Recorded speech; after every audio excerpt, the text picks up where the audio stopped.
ಆಗ್ತಿದ್ಯಾ ಕಂದ? Hello friends, welcome back to my channel. ಎಲ್ಲರೂ ಚೆನ್ನಾಗಿದ್ದೀರಾ ಅಂತ ಅನ್ಕೋತೀನಿ. ಹಾಗೆ ನಾವೆಲ್ಲರೂ ತುಂಬಾ ಚೆನ್ನಾಗಿದ್ದೀವಿ. ಸೊ ಇವತ್ತು ಒಂದಷ್ಟು ಕುರ್ತಾಸ್ ಇದೆ, ಜಾಸ್ತಿ ಏನಿಲ್ಲ, ಒಂದು 4 ಏನೋ ಇದೆ. ಸೊ ಅದು ತುಂಬಾ ಇಷ್ಟ ಆಯಿತು, ಅದಕ್ಕೋಸ್ಕರ ನಿಮ್ಮ ಜೊತೆ ಶೇರ್ ಮಾಡೋಣ ಅಂಥೇಳಿ. ಇದು ನಾನು ಟ್ರೆಂಡ್ಸಲ್ಲಿ ಆಫರ್ ನಡೀತಾ ಇತ್ತು, ಸೊ ಅವಾಗ ತೊಗೊಂಬಂದಿದ್ದು. ಆ್ಯಂಡ್ ಇವಾಗ ಹೊರಗಡೆ ಹೋಗಬೇಕು. ಹರಿ ಫ್ರೆಂಡ್ ಅವ್ರಿಗೆ ಪಾಪು ಆಗಿದೆ, ಆಲ್ರೆಡಿ ಡಿಸ್ಚಾರ್ಜ್ ಆಗಿ ಮನೆಗೆ ಬಂದಿದ್ದಾರೆ. 1 ವೀಕ್ ಆಯಿತು, ಇನ್ನೂ ಕೂಡ ನೋಡ್ಕೊಂಬರಕ್ಕೆ ಹೋಗಿರಲಿಲ್ಲ. ಸೊ ಹೋಗಿ ಬರೋಣ ಅಂತ ಹೇಳಿಬಿಟ್ಟು ಹೊರಟಿದ್ದೀವಿ. ಸೊ ಇದು ಬಂದುಬಿಟ್ಟು ನಾನು ಫ್ಲಿಪ್ಕಾರ್ಟಲ್ಲಿ ತೊಗೊಂಡಿದ್ದಂಥ ಡ್ರೆಸ್ಸು. ಇದು ಆ್ಯಕ್ಚುಲಿ ಪ್ಯಾಂಟ್ ಇದೆ ಮತ್ತು 2 ಪೀಸ್. ಇದು ತುಂಬಾ ಚೆನ್ನಾಗಿದೆ, ನನಗೆ ಮೋಸ್ಟ್ ಫೇವ್ರೆಟ್ ಅಂತಲೇ ಹೇಳ್ಬೋದು. ಇದು ಸಿಕ್ಕಾಪಟ್ಟೆ ಚೆನ್ನಾಗಿದೆ, ಪ್ಯೂರ್ ಕಾಟನ್ನು. ಯಾರಿಗಾದರೂ ಈ ಡ್ರೆಸ್ದು ಲಿಂಕ್ ಬೇಕು ಅಂದರೆ ಕೇಳಿ, ನಾನು ಡಿಸ್ಕ್ರಿಪ್ಷನಲ್ಲಿ ಕೊಟ್ಟಿರ್ತೀನಿ. ಓಕೆನಾ? ಸಕ್ಕತ್ತಾಗಿದೆ, ಮಸ್ಟ್ ಬೈ ಅಂತಲೇ ಹೇಳ್ತೀನಿ. ಯಾಕಂದರೆ ಕೆಲವೊಂದು ಸಲ ಕ್ವಾಲಿಟಿ ಇಶ್ಯೂಸ್ ಇರುತ್ತೆ, ಬಟ್ ಇದಂತೂ ಯಾವುದೇ ಥರದ ಕ್ವಾಲಿಟಿ ಇಶ್ಯೂ ಇಲ್ಲ. ಪ್ಯೂರ್ ಕಾಟನ್ ಬಂದಿದೆ ಮತ್ತು 2 ಪೀಸ್ ಸೆಟ್ಟು. ಜಸ್ಟ್ ನನಗೆ 500ಅಲ್ಲಿ ಇದು ಸಿಕ್ಕಿದ್ದಂಥದ್ದು. ಅದಕ್ಕೋಸ್ಕರ ಯಾರಿಗಾದ್ರೂ ಬೇಕು ಅಂದರೆ ನಾನು ಲಿಂಕ್ನ ಕೊಡ್ತೀನಿ. ಫ್ಲಿಪ್ಕಾರ್ಟಲ್ಲಿ ನಾನು ಇದನ್ನು ಬೈ ಮಾಡಿದ್ದು. ಆ್ಯಂಡ್ ಸೊ ಇದೊಂದು ಈ ಟಾಪು ನನ್ನ ಹತ್ರ ಈ ಕಲರ್ ಇಲ್ಲ. ಯೂಶ್ವಲಿ ನನ್ನ ಹತ್ರ ಬ್ಲ್ಯಾಕು, ನೆವಿ ಬ್ಲೂನೇ ತುಂಬ ಕಲೆಕ್ಷನ್ಸ್ ಇದೆ, ಬಟ್ ಈ ಥರದ್ದು ನನ್ನ ಹತ್ರ ಇರಲಿಲ್ಲ. ಮೇ ಬಿ ನನಗಿದು ಚೆನ್ನಾಗಿ ಕಾಣಿಸುತ್ತೆ ಅಂತ ಹೇಳ್ಬಿಟ್ಟು ಇದನ್ನು ತೊಗೊಂಡು ಬಂದೆ. ಸೊ ಈ ಥರ ಫಸ್ಟ್ ಟೈಮ್ ಈ ಒಂದು ಪ್ಯಾಟರ್ನ್ ಇದು ನಾನು ಟ್ರೈ ಮಾಡ್ತಾ ಇರೋದು. ತುಂಬಾ ಚೆನ್ನಾಗಿದೆ. ನನಗೆ ಡೈಲಿ ಯೂಸಿಗೆ ಕುರ್ತಾಸ್ ಬೇಕಿತ್ತು, ಅಂದರೆ ಮನೇಲೆಲ್ಲನೂ night pant T shirts, but ಹೊರಗಡೆ ಹೋದರೆ ಬೇಕಿತ್ತು. ಅದಕ್ಕೋಸ್ಕರ ಆಫರ್ ಇತ್ತು. 7000 ಶಾಪ್ ಮಾಡಿದ್ರೆ 3.5 ಆ ಥರ ಪೇ ಮಾಡೋದಿರುತ್ತಲ್ಲ, ಆಫರಲ್ಲಿ ತೊಗೊಂಬಂದೆ. ತುಂಬ ಜನ ಕೇಳ್ತಾಯಿದ್ರು, ನಾನು ಲಾಸ್ಟು ವೀಡಿಯೋಸ್ ಎಲ್ಲ ಮಾಡಬೇಕಾದ್ರೆ ಕೇಳ್ತಾಯಿದ್ರು ಕೆಲವೊಂದು ಕುರ್ತಾಸ್. ನಾನು ಯೂಶ್ವಲಿ ಕಡಿಮೆ ಹಾಕ್ಕೊಳ್ಳೋದು, ಬಟ್ ಹಾಕ್ಕೊಂಡಾಗ ಕೇಳ್ತಾಯಿದ್ರು. ಯಾಕಂದರೆ ಕೆಲವೊಂದಷ್ಟು ಡಿಫ್ರೆಂಟಾಗಿ ಹಾಕ್ತಾಯಿದ್ದೆ, ಅವಾಗ ಕೇಳ್ತಾಯಿದ್ರು. ಅದಕ್ಕೋಸ್ಕರ ಇನ್ಮೇಲೆ ಡೈಲಿ ಬ್ಲಾಗ್ನ ಕೂಡ ಸ್ಟಾರ್ಟ್ ಮಾಡಬೇಕು ಅಂತ ಡಿಸೈಡ್ ಮಾಡ್ಕೊಂಡಿದ್ದೀನಿ. ಇವತ್ತು ಆಗಿದ್ದಾಗಲಿ ಇವತ್ತಿಂದನೇ ಇನ್ಮೇಲೆ ಡೈಲಿ ಬ್ಲಾಗ್ನ ಸ್ಟಾರ್ಟ್ ಮಾಡೇ ಬಿಡೋಣ. ಸೊ ನನ್ನ ಒಂದು ಲೈಫ್, ನನ್ನ ಜೀವನ ಹೇಗಿರುತ್ತೆ, ದಿನ ಹೇಗೆ ನಡೆಯುತ್ತೆ ನಂದು. ಸೊ ತುಂಬಾ ಸಿಂಪಲ್ ರೋಟೀನ್ ಇರುತ್ತೆ ನಂದು. ಅದಕ್ಕೋಸ್ಕರ ನಾನು ಡೈಲಿ ಬ್ಲಾಗ್ನ ಸ್ಟಾರ್ಟ್ ಮಾಡಿರಲಿಲ್ಲ. ಯಾಕೆಂದರೆ ಜಸ್ಟ್ ತಿಂಡಿ ಮಾಡೋದು ಮತ್ತು ಪಾಪು ಸ್ನಾನ, ಸೊ ಇದೇ ಥರ ಇತ್ತು. ಓಕೆ, ಇದೇ ಥರನೇ ಎಲ್ಲರೂ ಲೈಫಲ್ಲೂ ಇರುತ್ತೆ. ಅದನ್ನೇ ನಾವು ನನ್ನ ಜೀವನ ಹೇಗಿದೆ ಅದನ್ನು ನಾನು ತೋರಿಸೋಣ ಇನ್ಮೇಲೆ. ತುಂಬ ಜನಕ್ಕೆ ಇಷ್ಟ ಆಗ್ಬೋದೇನೋ ನಾನು ಕೂಡ. ಸೊ ನನಗೂ ಕೆಲವ್ರು ಪ್ರೀತಿ ಸಿಗತ್ತೆ ಅಂತ ಹೇಳಿಬಿಟ್ಟು ಸೊ 26ಅಲ್ಲಿ ನನ್ನ ಒಂದು ರೆಸಲ್ಯೂಷನ್ನ ಮಾಡ್ಕೊಂಡಿದ್ದೀನಿ. ಇನ್ಮೇಲೆ ಆಗಿದ್ದಾಗಲಿ ನಾನು ಡೈಲಿ ಬ್ಲಾಗ್ನ ಶೂಟ್ ಮಾಡಬೇಕು. ಯಾಕೆಂದರೆ ಹೊರಗಡೆ ಹೋದಾಗೆಲ್ಲ ನನಗೆ ಏನೋ ಒಂಥರ ಫೀಲ್ ಆಗ್ತಾಯಿತ್ತು. ಓಕೆ ಫೈನ್, ನಾನು ಅಲ್ಲಿ ಮಾತಾಡಲಿಲ್ಲ ಪಬ್ಲಿಕಲ್ಲಿ ಅಂದರು, ವಿಡಿಯೋ ಮಾಡ್ಕೊಂಬಂದು ವಾಯ್ಸ್ ಆದರೂ ಕೊಡೋಣ, ಬಟ್ ಮಸ್ಟಾಗಿ ಅಂದ್ಕೊಂಡ್ಬಿಟ್ಟಿದ್ದೀನಿ, ಟ್ರೈ ಮಾಡಲೇಬೇಕು, ವೀಡಿಯೋಸ್ನ ಮಾಡಲೇಬೇಕು ಇನ್ಮೇಲೆ ಅಂಥೇಳಿ ಡಿಸೈಡ್ ಆಗಿದ್ದೀನಿ. ಆ್ಯಂಡ್ ಹೇಗಿದೆಯೋ ನನ್ನ ಲೈಫ್, ಹೇಗಿದೆಯೋ ನಾನು ವಿಡಿಯೋಗೋಸ್ಕರನೇ ನಾನು ಇದೇ ಥರ ಮನೆ ಇರಬೇಕು, ಹಾಗೆ ಇರಬೇಕು, ಹಿಂಗೆ ಇರಬೇಕು, ಅಥವಾ ಹಿಂಗೆ ಮಾತಾಡಬೇಕು, ಅದು ಇದು ಎಲ್ಲ ಏನೂ ಇರಲ್ಲ. ನನ್ನ ಒಂದು ನ್ಯಾಚುರಲ್ ಆಗಿರುವಂಥ ಲೈಫ್ ಹೇಗಿದೆ ಅದನ್ನು ಮಾತ್ರ ನಿಮ್ಮ ಜೊತೆ ಶೇರ್ ಮಾಡ್ಕೋತೀನಿ. ಬಿಕಾಸ್ ನಾನು ಏನು ಮಾಡ್ತೀನಿ ಅದನ್ನು ತೋರಿಸ್ತೀನಿ, ಅಥವಾ ವೀಡಿಯೋಗೋಸ್ಕರನೇ ಇದನ್ನು ಮಾಡಬೇಕು ಅದನ್ನು ಮಾಡ್ಬೇಕು ಅಂಥೇಳಿ ಯಾವುದೇ ಥರದ ಪ್ರಿಪ್ರೇಷನ್ ಅಂತೂ ಮಾಡ್ಕೊಂಡಿಲ್ಲ. ಹೆಂಗಿದೆಯೋ ಹಂಗೆ ಕ್ವಿಕ್ಕಾಗೆ. ಓಕೆನಾ? ಇವಾಗ ಹೊರಡೋದಕ್ಕೆ ಮುಂಚೆ ನಿಮ್ಮ ಜೊತೆ ಶೇರ್ ಮಾಡೋಣ ಅಂತೇಳಿ. ಇದಂತೂ ನಂಗೆ ಸಿಕ್ಕಾಪಟ್ಟೆ ಇಷ್ಟ ಆಗೋಯ್ತು. ನನ್ನ ಹತ್ರ ಈ ಕಲರ್ಸೇ ಇರಲಿಲ್ಲ, ಆ್ಯಂಡ್ ಏನೋ ಒಂಥರ ತುಂಬ ಚೆನ್ನಾಗಿದೆ ಅಂತ ಅನ್ನಿಸ್ತು. ಇದು ಒಂಥರ ಕಲರ್ ನನಗೂ ಕೂಡ ತುಂಬ ಸೂಟ್ ಆಗುತ್ತೆ ಅಂತ ಅಂದ್ಕೊಂಡಿದ್ದೀನಿ. ಹಂಗಾಗಿ ಇದೊಂದು ತೊಗೊಂಬಂದೆ. ಆ್ಯಂಡ್ ನನಗೆ ಯೂಶ್ವಲಿ ಪಿಂಕ್ ಕಲರು ಅಥವಾ ರೆಡ್ ಕಲರ್ ಎಲ್ಲ ಚೆನ್ನಾಗಿ ಕಾಣಲ್ಲ, ಲೈಟ್ ಕಲರ್ಸೇ ತುಂಬ ಚೆನ್ನಾಗಿ ಕಾಣೋದು. ಆ್ಯಂಡ್ ಇದೊಂದು ತುಂಬ ಚೆನ್ನಾಗಿದೆ ಅಂತ ಅನಿಸಿ ಇದೊಂದು ತೊಗೊಂಬಂದೆ. ಸೊ ಬ್ಲ್ಯಾಕ್, ನನ್ನೆಲ್ಲ ಒಂದು ಶಾಪಿಂಗ್ ಲಿಸ್ಟಲ್ಲಿ ಬ್ಲ್ಯಾಕ್ ಕಲರ್ ಒಂದು ಇದ್ದೇ ಇರುತ್ತೆ. ನಂಗೆ ತುಂಬಾ ಚೆನ್ನಾಗಿ ಕಾಣಿಸುತ್ತೆ ಬ್ಲ್ಯಾಕು, ಅದಕ್ಕೋಸ್ಕರ ತೊಗೋತೀನಿ ಅಷ್ಟೇ. ಆ್ಯಂಡ್ ಲೆಗ್ಗಿನ್ ತೊಗೊಂಬಂದೆ. ನಂಗೆ ಹೊರಗಡೆ ಲೆಗ್ಗಿನ್ಸ್ನ ತೊಗೊಂಡಾಗ ಏನಾಗ್ತಾಯಿತ್ತು ಅಂದರೆ ಇವು ಸ್ವಲ್ಪ ತೂತ ಆಗ್ತಾಯಿತ್ತು. ಅದು ನಾವು ವಾಶ್ ಮಾಡಿ ಒಂದು 2-3 ಟೈಮ್ಸ್ ವಾಶ್ ಮಾಡಿದ್ರೆ ಆ ಥರ ಆಗುತ್ತೆ. ಬಟ್ ನನಗೆ ಇಲ್ಲಿ ಟ್ರೆಂಡ್ಸಲ್ಲಿ ತೊಗೊಂಬಂದರೆ ಆ ಇಶ್ಯೂಸ್ ಒಂದಿರಲ್ಲ. ಆ್ಯಂಡ್ ಹರಿಗೆ ಅಂತಲೇ ತೊಗೊಳಕ್ಕೆ ಹೋಗಿ ನಾನು ತೊಗೊಂಬಂದೆ. ಇದು ನೋಡಿ, ಅವನಿಗೆ ಒಂದು ಟಿ ಶರ್ಟ್ಸ್ನ ತೊಗೊಂಬಂದೆ. ಅಷ್ಟೇನು ಓಕೆ ಅಷ್ಟೇ, ಬಟ್ ಇಷ್ಟಪಟ್ಟು ತರಲಿಲ್ಲ. ಬಟ್ ಈ ಒಂದು ಚೈನೀಸ್ ಕಾಲರ್ ಶರ್ಟ್ ಇದೆಯಲ್ಲ, ಅಲ್ಟಿಮೇಟ್ ಆಗಿದೆ. ನನಗಂತೂ ಸಿಕ್ಕಾಪಟ್ಟೆ ಇಷ್ಟ ಆಯಿತು. ಹರಿಗಂತೂ ತುಂಬಾ ಚೆನ್ನಾಗಿ ಕಾಣಿಸ್ತಿತ್ತು. ಅದಕ್ಕೋಸ್ಕರ ಇದನ್ನೊಂದು ತೊಗೊಂಡು ಬಂದೆ.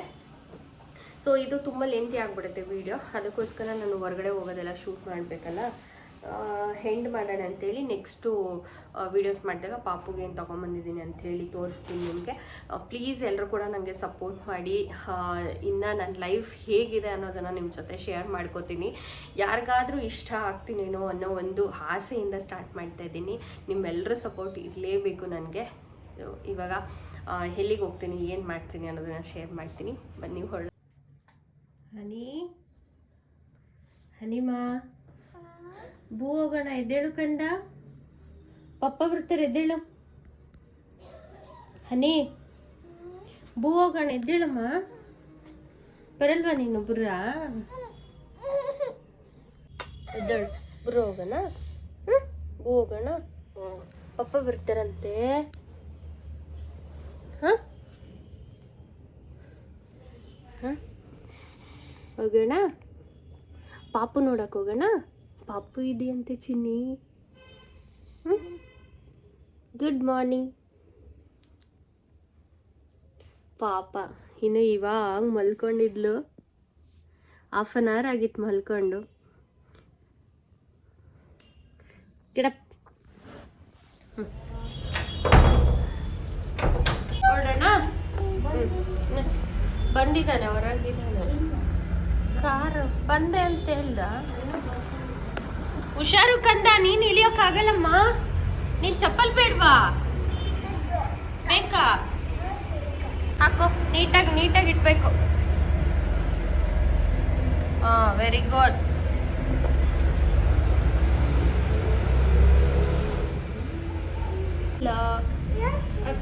ಗುಡ್ಡ ಇಲ್ಲ, ಮೇಲಿದ್ದಾನೆ.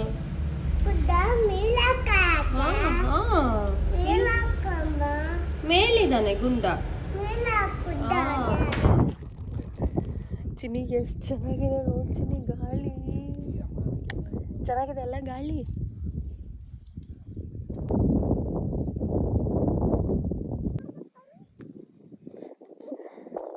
ಚಳಿ ಆಗ್ತಿದ್ಯಾ ನೀ? ಚಳಿ ಆಗ್ತಾ ಇದ್ಯಾ? ಸ್ವೆಟರ್ ಆದ್ರೆ ಹಾಕೊಂಬರ್ಬೇಕಿತ್ತು. ಅಂದ್ರೆ ಇಷ್ಟೊಂದು ಗಾಳಿ ಇದೆ ಅಂತ ಗೊತ್ತಿರ್ಲಿಲ್ವ. ಚಳಿ ಆಗ್ತಿದ್ಯಾ ಕಂದ? ಚಳಿನೂ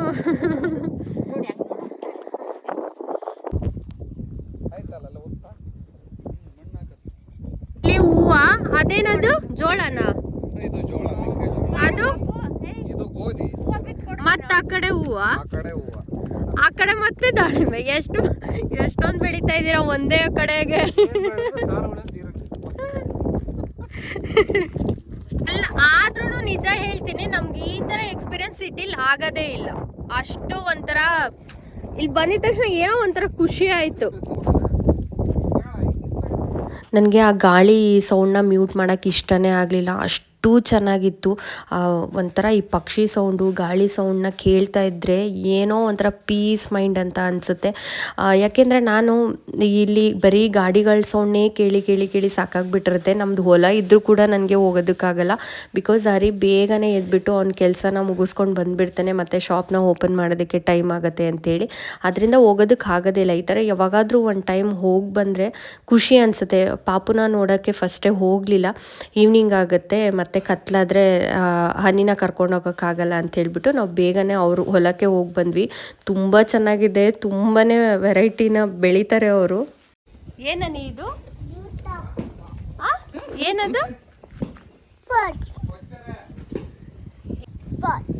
ಕುರಿ. ಕುರಿ. ಫಸ್ಟು ಪಾಪುನ ನೋಡೋಕ್ಕೆ ಹೋಗಲಿಲ್ಲ. ಏನಕ್ಕೆ ಅಂದರೆ ಕತ್ಲಾಗಿಬಿಡತ್ತೆ. ಸೊ ಈವ್ನಿಂಗ್ ಟೈಮಲ್ಲಿ ಮಕ್ಕಳನ್ನ ಕರ್ಕೊಂಡು ಹೊಲದ ಕಡೆ ಹೋಗಬಾರ್ದು ಅಂಥೇಳಿ ಫಸ್ಟು ನಾವು ಹೊಲಕ್ಕೆ ಹೋಗ್ಬಿಟ್ಟು ಬಂದ್ವಿ. ತುಂಬಾ ಕ್ಯೂಟಾಗಿ ಅನ್ನಿಸ್ತಾಯಿತ್ತು. ಯಾಕೆಂದರೆ ನನ್ನ ಮಗಳು ಕೈಗಳೇ ನೆನಪಾಗ್ತಿತ್ತು, ಆ ಪುಟ್ಟು ಕಾಲುಗಳೇ ನೆನಪಾಗ್ತಾಯಿತ್ತು. ಇನ್ನೂ ಕೂಡ ನನ್ನ ಮಗಳು ಹಾಗೆ ಚಿಕ್ಕ ಮಗು ಥರನೇ ಇರಬೇಕಿತ್ತು ಅಂತ ಅನಿಸುತ್ತೆ. ಬಟ್ ಈ ಮೂಮೆಂಟ್ನೂ ಎಂಜಾಯ್ ಮಾಡ್ತಾಯಿದ್ದೀವಿ. ಅವಳು ಕ್ಯೂಟ್ ಮಾತುಗಳನ್ನ ಕೇಳಿಸ್ಕೊಂಡು. ಬಟ್ ಸ್ಟಿಲ್ ಮಗು ಇದ್ದಾಗಲೇ ತುಂಬ ಚೆಂದ ಅನಿಸೋದು.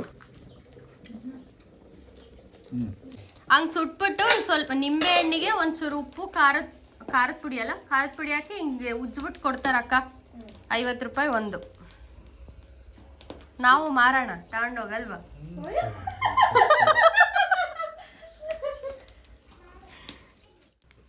ನಾನು ಫಸ್ಟ್ ಅಂದ್ಕೊಂಡೆ ಅವರು ಕೆಂಡದಲ್ಲಿ ಅದನ್ನು ಸುಟ್ಟಿರೋದು, ಬಟ್ ನಾನು ಅಂದ್ಕೊಂಡೆ ಬೇಯಿಸಿದ್ದಾರೆ ಅಂತ. ಏನಕ್ಕೆ ಹಂಗೆ ಅನ್ನಿಸ್ತು ಅಂದರೆ ಎಲೆ ಸಮೇತ ಅವರು ಸುಟ್ಟಿರೋದ್ರಿಂದ ಅದು ಸೇಮ್ ಬೇಯಿಸಿರೋ ಥರನೇ ಇತ್ತು. ಬಟ್ ನನಗೆ ಅದು ಸ್ವಲ್ಪ ಸುಟ್ಟರೆ ತುಂಬ ಇಷ್ಟ ಆಗುತ್ತೆ, ಚೆನ್ನಾಗಿರುತ್ತೆ. ಅದಕ್ಕೋಸ್ಕರ ನಾನು ಮತ್ತೆ ಸುಡಿಸ್ಕೊಂಡು ತಿಂದೆ. ಗುಂಡ ಮನೇಲಿದ್ದಾನಲ್ಲ, ಚೆನ್ನಾಗಿದೆಯಾ ಇದು? ಚೆನ್ನಾಗಿದೆಯಾ ಜೋಳ? ಹೌದಾ? ಇವತ್ತಿನ ಡೇ ಅಂತೂ ತುಂಬಾ ಚೆನ್ನಾಗಿತ್ತು, ತುಂಬ ಪೀಸ್ ಆಗಿತ್ತು ಮೈಂಡ್ ಅಂತೂ. ಸೊ ನಿಮ್ಮೆಲ್ರಿಗೂ ಇಷ್ಟ ಆಗಿರುತ್ತೆ ಅಂತ ಅನ್ಕೋತೀನಿ. Thank you for watching. Bye, take care.